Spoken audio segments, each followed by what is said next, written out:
my producing partners, Daniel and Josh, we have a production company called Spectrovision. We make horror and genre films. We'd met Alexander at a film festival called the Stanley Film Festival. He knew we were huge genre fans and just reached out to us. He said he was making this film that the entire focus of the film was the shower scene, the one scene from Psycho, and we love him and we love his films, and we were just kind of intrigued by the notion of the topic, being huge fans of Psycho ourselves. And I think our thing was that we just didn't imagine that it would elicit a great deal of conversation. We thought, it'll be like an hour, how much can one discuss this one particular scene? We ended up speaking for almost 4 hours, and it was just extraordinary how much that one piece of film elicits in regards to being able to extrapolate all of the various elements that came together to make that scene, and also recognizing how truly influential it was in cinema.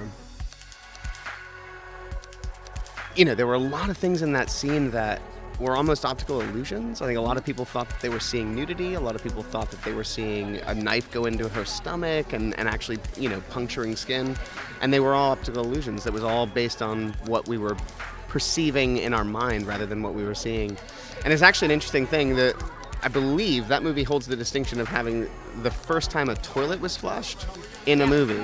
The other thing that this film does is it explores a master of cinema and celebrates Hitchcock for what he achieved. The title of the film, 7852, refers to that there were 78 setups and 52 cuts.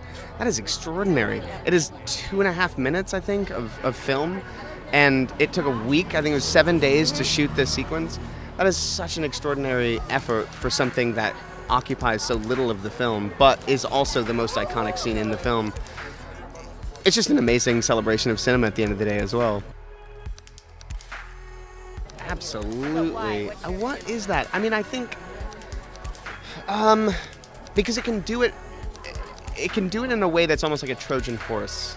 It can get to political and difficult subject matter in a way that's not hitting it over the head. It gets to those points in a way that it's couching it in genre, it's couching it in something that's horrific and maybe even metaphorical, but ultimately what it's trying to say is there's actual real depth to what its ultimate aim is. And that's sort of the beautiful thing about horror. It's often this sort of like much maligned, relegated to like this sort of B category.